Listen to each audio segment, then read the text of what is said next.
do it. Should we go right to discussion? So we're on live now. And there are 25 viewers so far. So hi, everybody. We're just getting started. We're going to give people a couple of minutes to join in.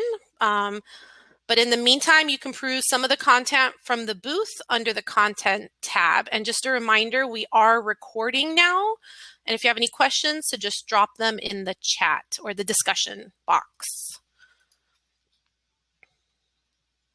And we'll start in just 2 minutes.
All right, I think we can get started now. So welcome everybody to the STEM VIP Welcome Day booth, Welcome Week booth.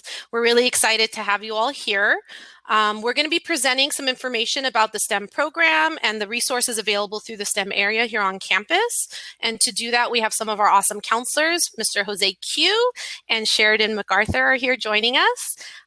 So I'm just going to go ahead and pass it over to Jose to start.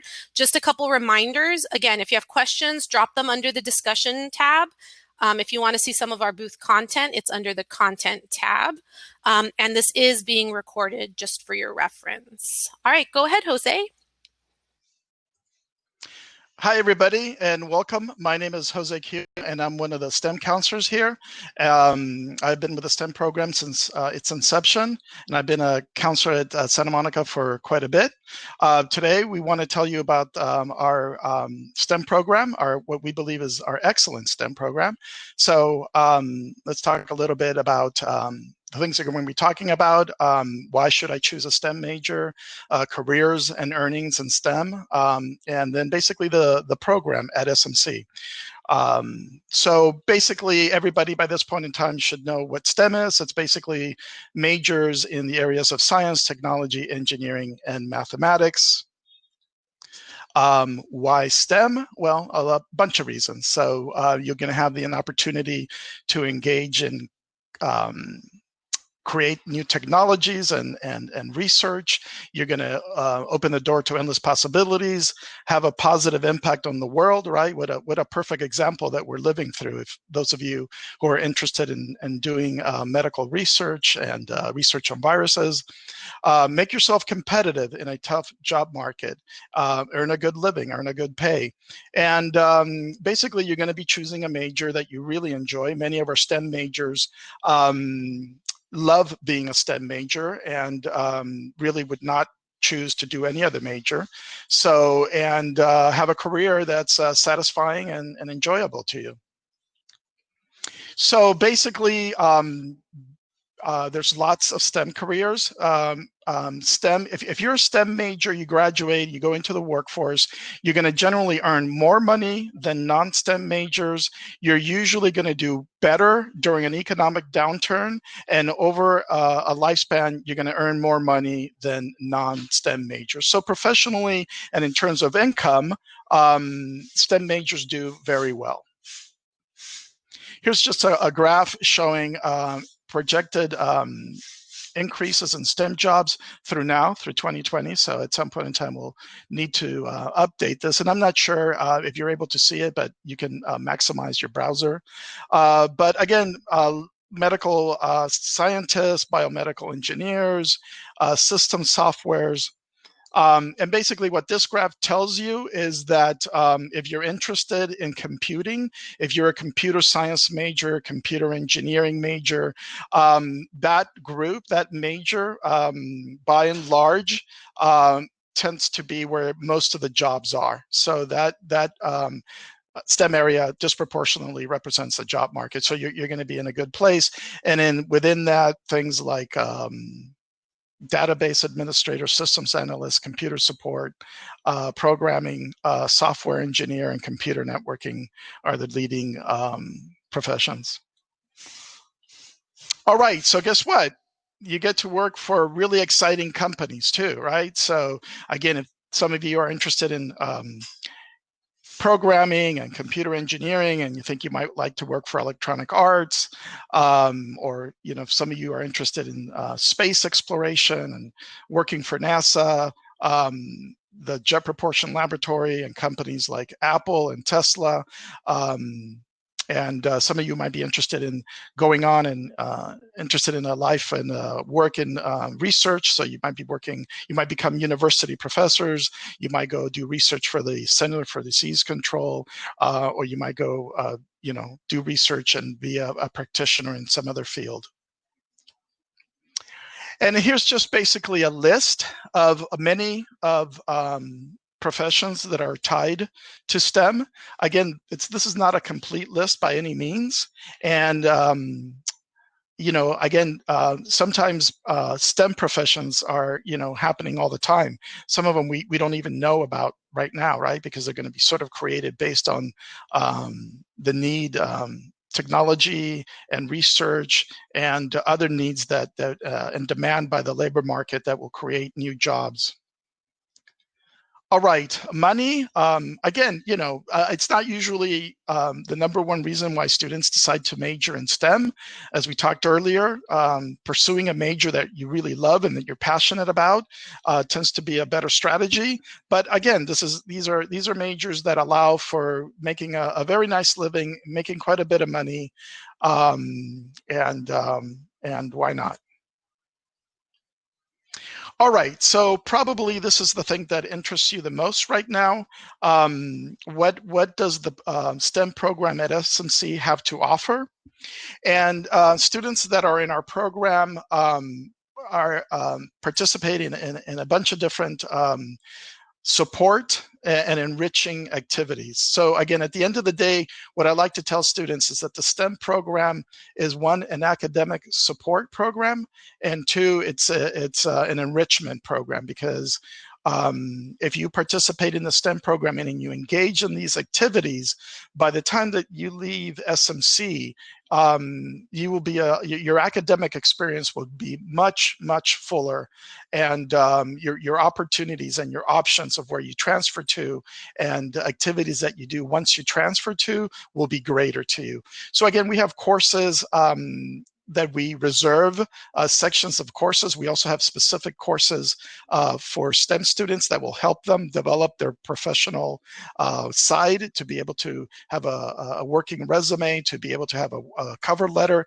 to have some practice in interviewing. Of a program during the summer called Skills Week, in which we bring in our newly admitted students, and this is like summer camp for STEM, we really want to prepare students for academic success through our Skills Week program. We provide tremendous amount of transfer counseling.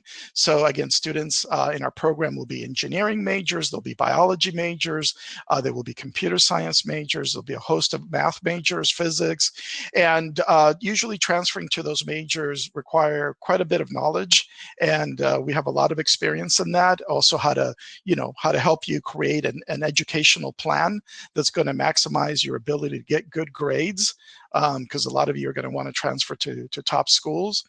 We provide tutoring, we provide supplemental instruction, and these are academic support programs, you will need to know that the philosophy of our program is that success in STEM, success in these really difficult classes and majors, is really not about being super smart, and it's not about being a genius, right? It's about effort, working really hard, and again, engaging in these services like the tutoring, the supplemental instruction, and engaging with peer mentors.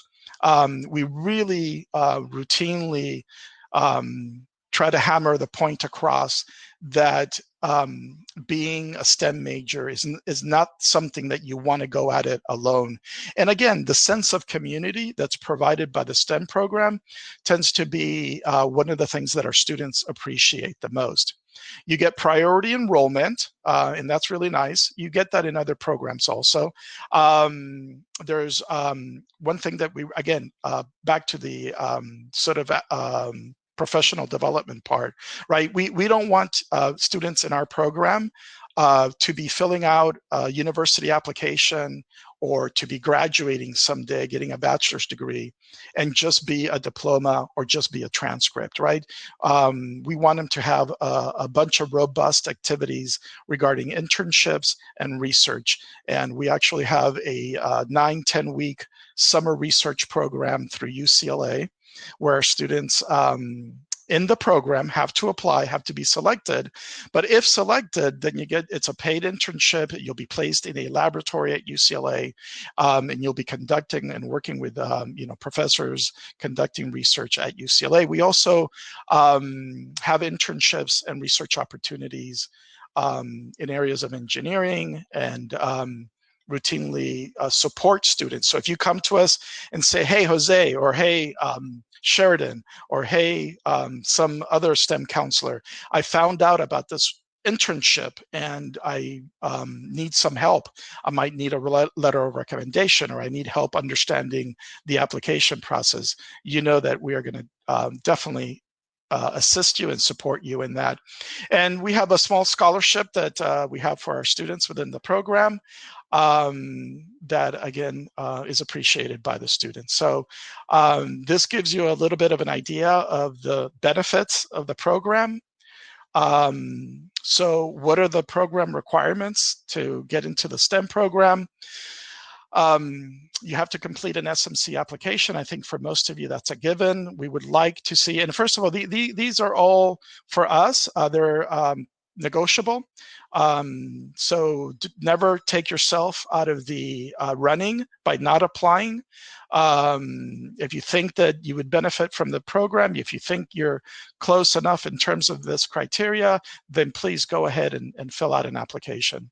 So again, we would like you to have at least 2 years of high school science. I think that's almost a requirement for most of you who were thinking about transferring from high school directly into either a UC or a CSU. We want you to be ready for our Math 20, which is basically intermediate algebra, so Algebra 2 in high school. And we are looking for approximately, again, this is not set in stone, but around a 2.5 high school GPA. We definitely, obviously, this is it's about common sense, right? If you're applying to the STEM program, you're going to want to have an interest in majoring in a STEM major, one of the fields that we talked about, engineering or science or computer science. And then we are looking to see that that your fall enrollment, that you have enrolled in at least a math or a science course. And for those of you who are entering and coming to SMC in this fall, the deadline to apply officially to the program was in the springtime.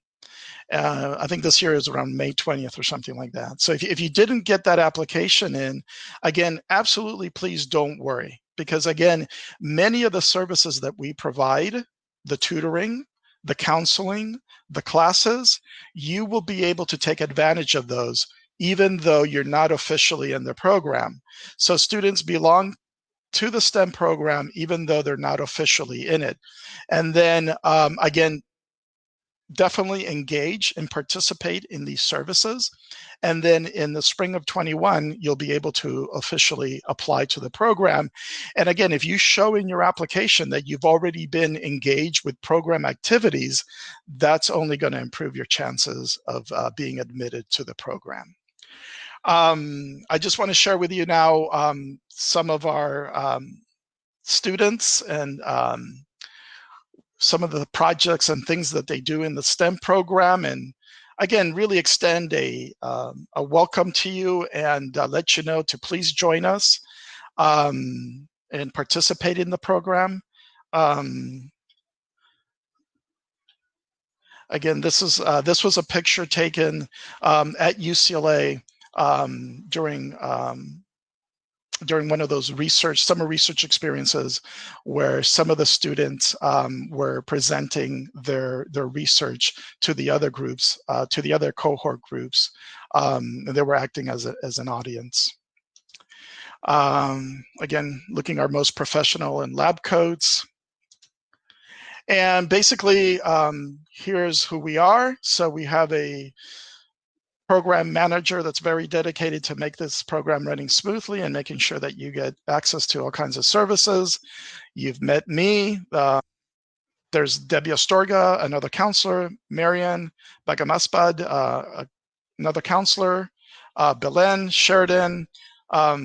We believe strongly in wellness, both physical and mental. There's a lot of stress, especially these days, to being a student and being a college student. So we actually have a psychologist, a therapist working with the program. Her name is Kimberly, Dr. Kimberly Rios Lam. And we have a counselor. You can talk to us also about career issues. We do that routinely, but we actually have one counselor that is based out of the Career Center and is a dedicated career counselor, and that's Gohar. So that basically makes up the team for now. And thank you for being here today. We really appreciate all of you. And again, we're really excited about the prospect that you will be interacting with us in the fall and joining us in the spring. This is some basic contact information. This is all also contained within the resources tab. And I think now that we're basically going to turn it over to your questions. So again, thank you, Jose, so much for sharing that. And I never introduced myself, so I should do that now. My name is Hanan Yahnian. I'm the project manager for the STEM program here on campus. Again, if you have questions, please go ahead and drop them in the discussion section. We're trying to get to them as quickly as we can. And I want to kind of underscore some of the things that Jose mentioned during his presentation. So the biggest thing to mention is that almost every resource Jose mentioned is available to all students on campus. You do not need to, one, be a STEM major, or two, need to join the program in order to start accessing support resources. So our STEM counselors, our tutors, our peer mentors, the workshops that our peer mentors put on throughout the semester, any internship and scholarship opportunities we find out about, all of these tools and resources are available to all students on campus. You can start accessing them right away.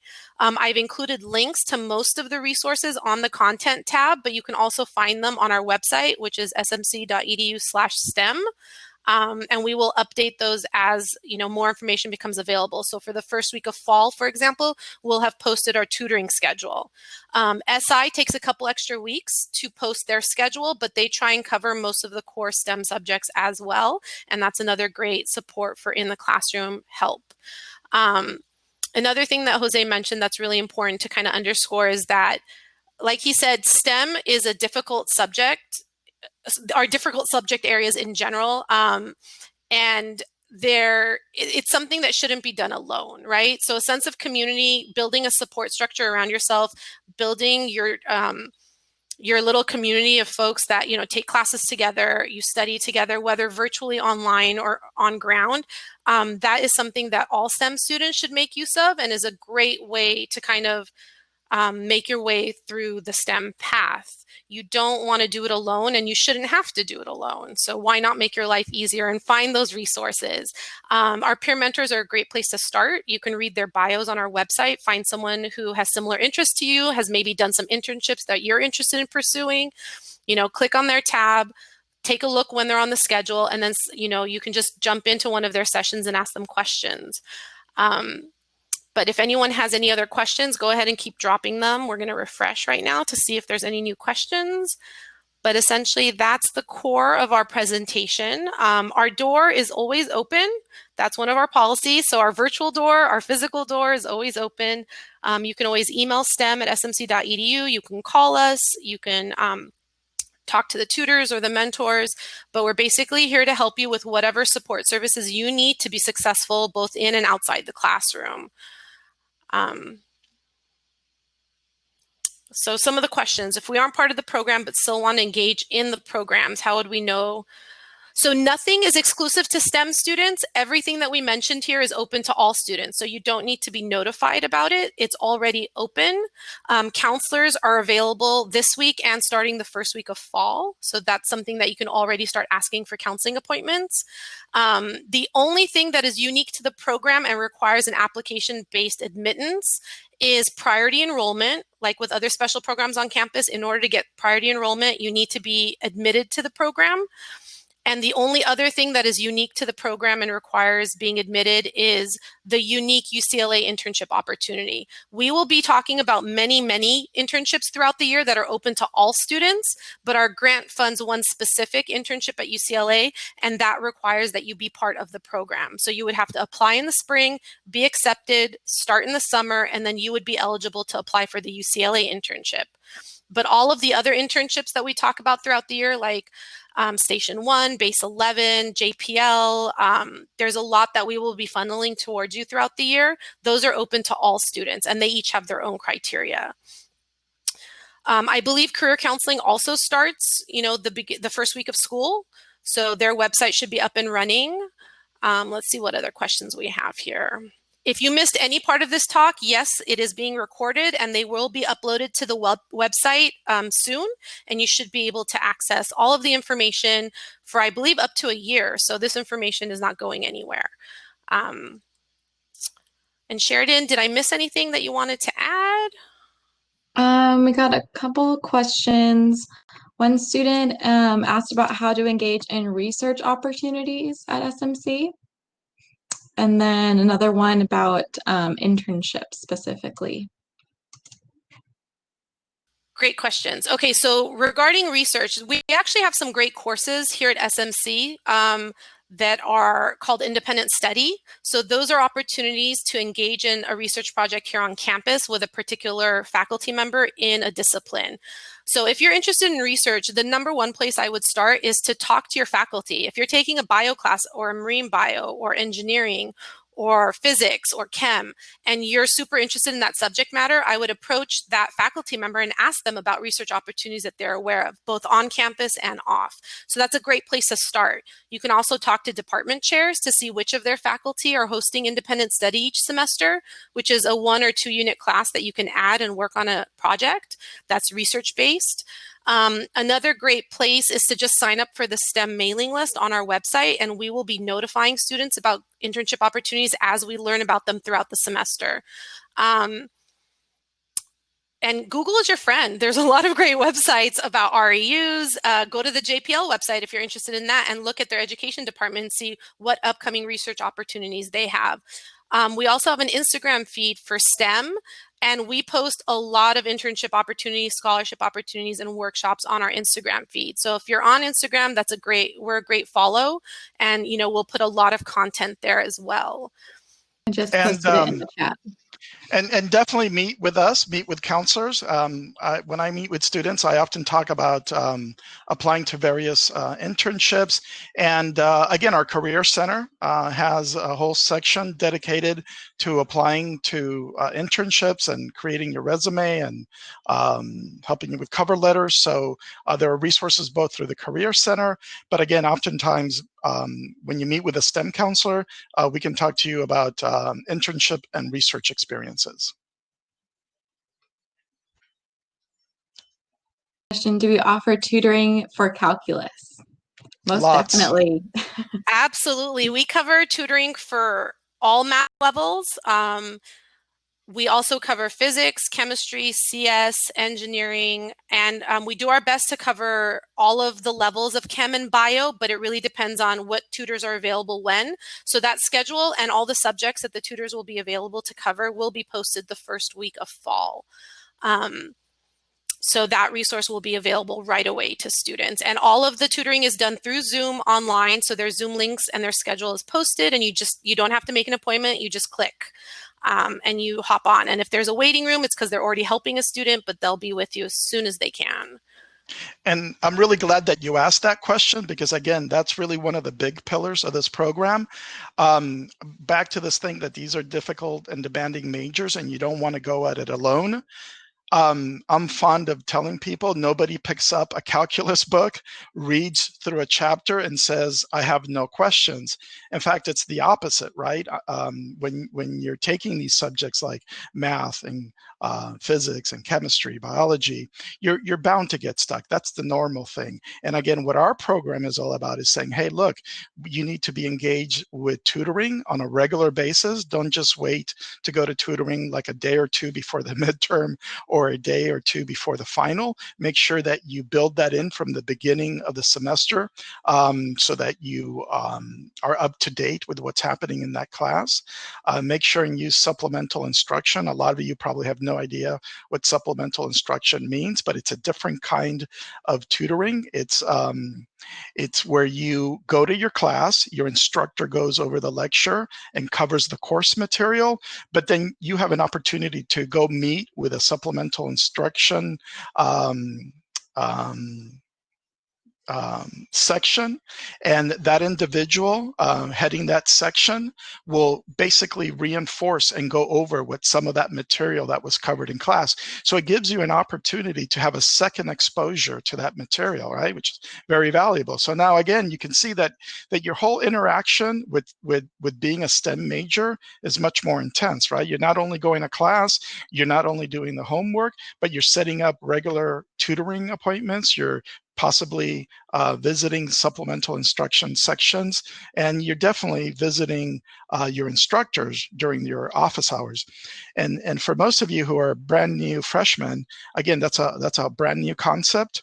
And but in college, going and visiting your instructor, obviously now it's going to be virtual, is really a very big component of being successful. So anyways, FYI.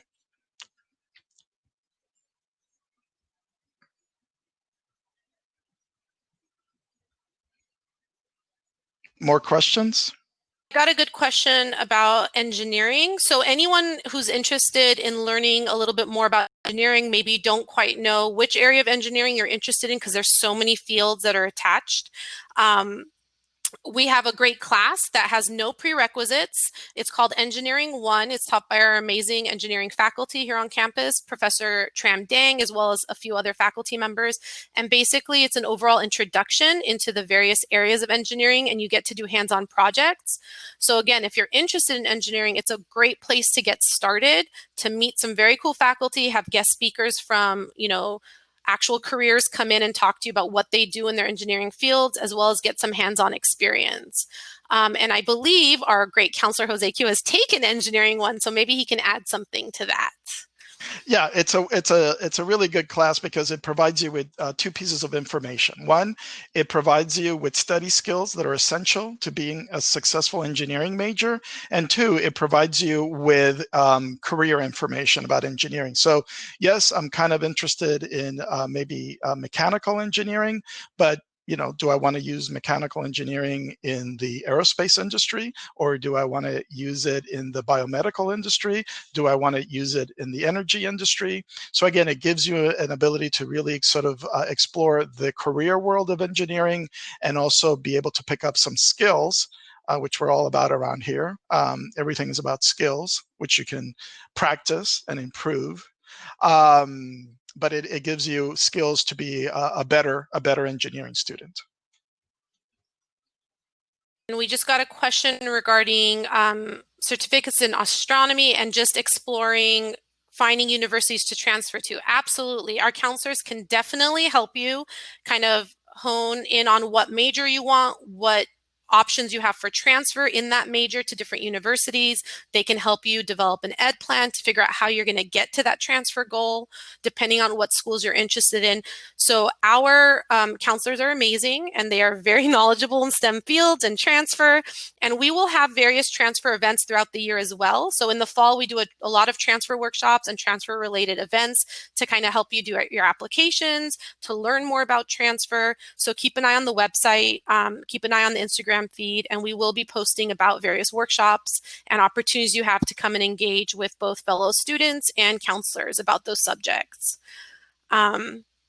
So we got a question about marine bio. So we do have marine bio classes offered at SMC. If you are not sure what classes will be offered when, a great thing to do is to go to the class schedule website and check a previous semester. So if you're interested in what might be offered next spring in the marine bio area, click on last spring's class schedule, and it should give you a basic overview. It's not a guarantee, but it'll give you a basic overview of what classes are offered when, usually. So you'll see what marine bio classes might be offered in the future. Another thing you can do is reach out to the department directly and ask them what classes they're planning on offering next spring or in the winter that are related to marine bio. So don't be scared to email folks and ask questions. But one big thing that we really talk about in STEM as well is kind of etiquette and how you approach people. Everyone on campus is here to help, but how you ask for that help really makes a difference. So when you're reaching out to faculty, when you're writing emails, it's always helpful to have a greeting and a closing line. This seems like basic things, but I can't tell you how many times I receive emails that have no content and literally the entire email is 3 lines written in the subject line.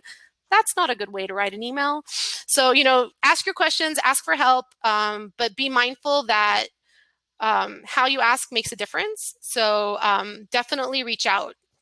If you're interested in marine bio, we have some great faculty in that area that does a lot of, I believe Professor Baldassarian does a lot of research trips, and he does field trips with students that are interested in marine bio. So that's a great thing to explore. Did I miss any questions? And just to piggyback on that one, again, a lot of the foundational courses that you're going to need to transfer as a marine biology major, chemistry, calculus, other bio classes, you would take at SMC before transferring, even though you're a marine biology major. And we got a question about to qualify for STEM, do you have to be enrolled in both math and science? So when we talk about as part of the requirements being enrolled in a math or science, we just want to show that you're actually taking STEM related coursework towards a goal. So it doesn't mean that in order to be eligible for STEM, you need to be enrolled in a math and a science every semester. That's not the case. We just want to make sure that you are actually taking STEM related coursework that are kind of geared towards your transfer goal. Because if you're a STEM major, the amount of math and science you're going to have to take is a lot.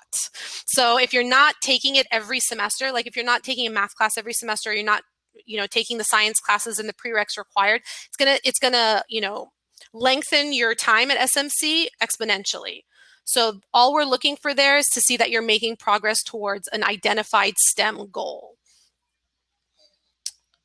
Can international students receive STEM scholarships? Absolutely. So it depends on the scholarship. Every scholarship has its own requirements, but I cannot advocate more for applying for the SMC Foundation Scholarship.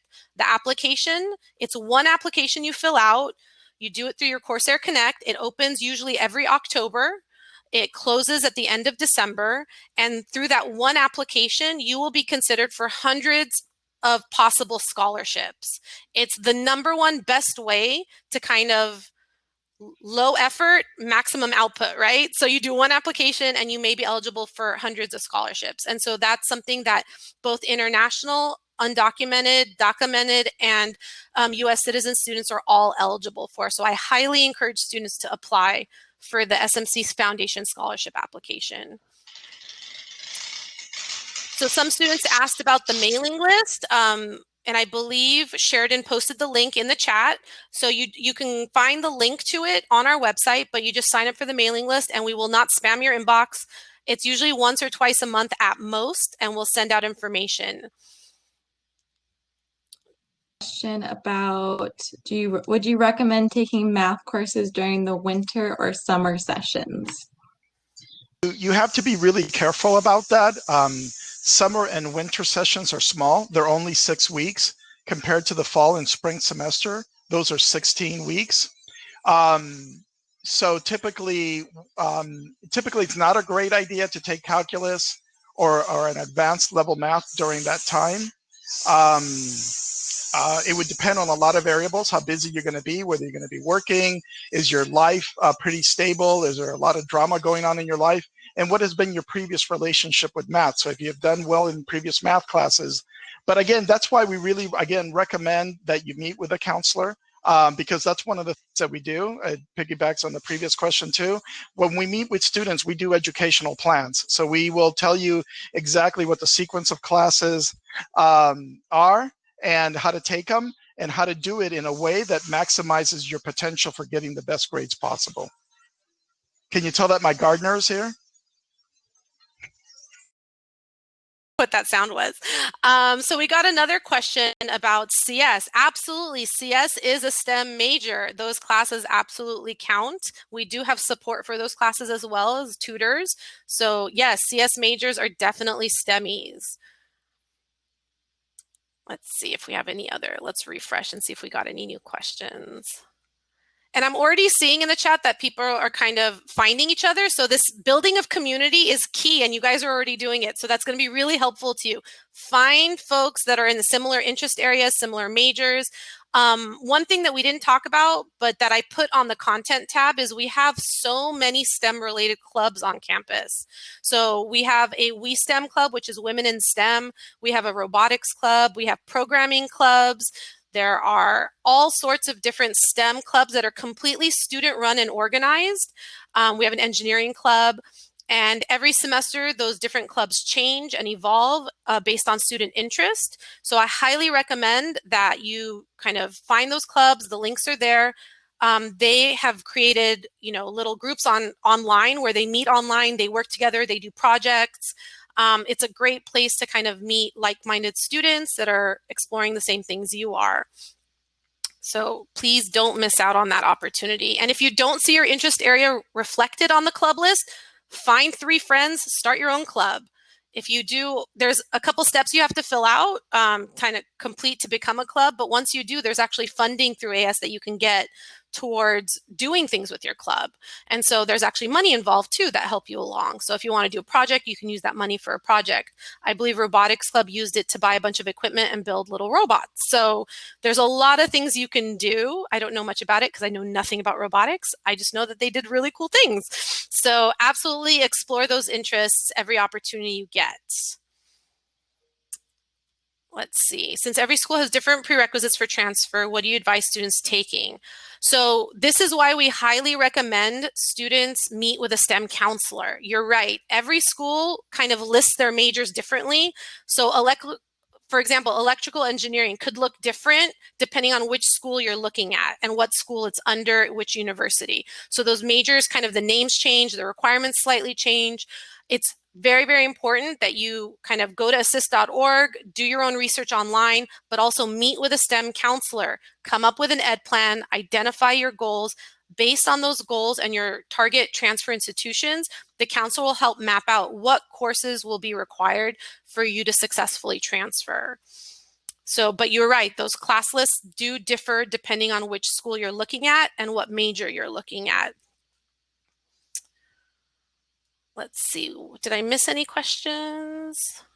Yes, you should always talk to a counselor, ASAP. I like questions like that. Let's refresh. The mailing list again. Some have asked for it. It's just a Google Doc that you fill out. Okay. Looks like we have a lot of CS majors in the chat.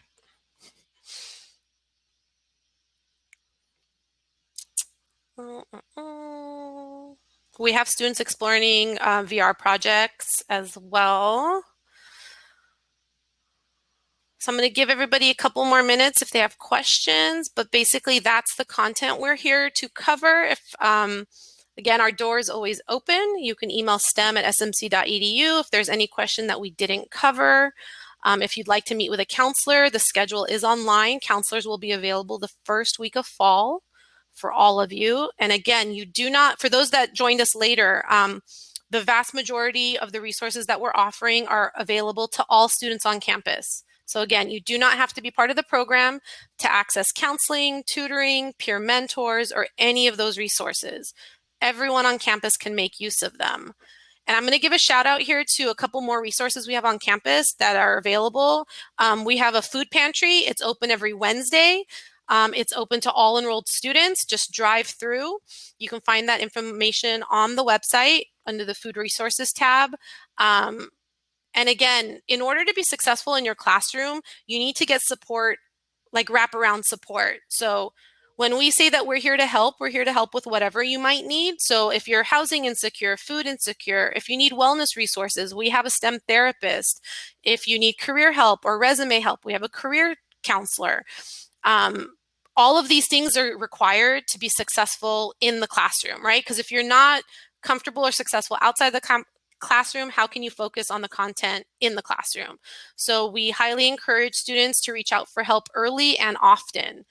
We are never going to get annoyed that a student is asking for help. It's why we're here. So we'll just give it a few more minutes to see if any final questions pop up. But we want to thank everybody for taking the time to jump on our feed. We're very excited to meet you all. We're sorry that we can't meet you face-to-face on campus, but we hope to do that soon. One thing we didn't talk about here, because most of our resources are now remote, is that we do have a STEM lab on campus.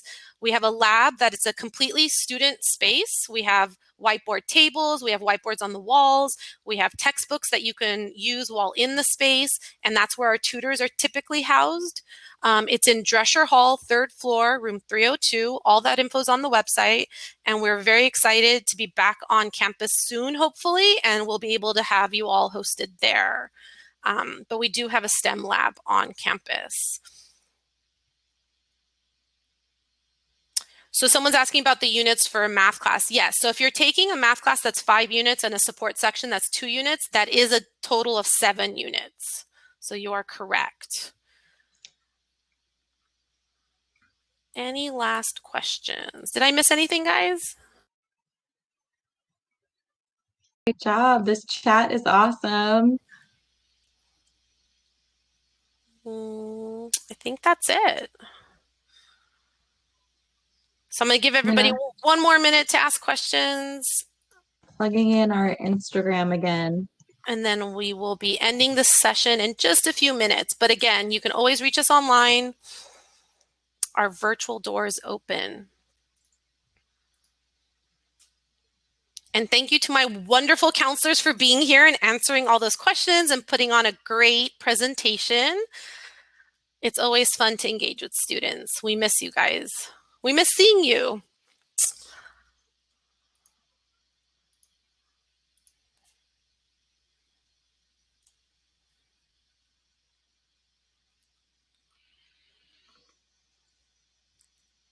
All right, I think that's it.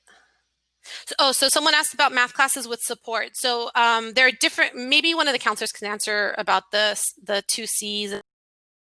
So what happens when you're placed into a, for example, Math 2 plus 2C, or the support classes are there to help provide support.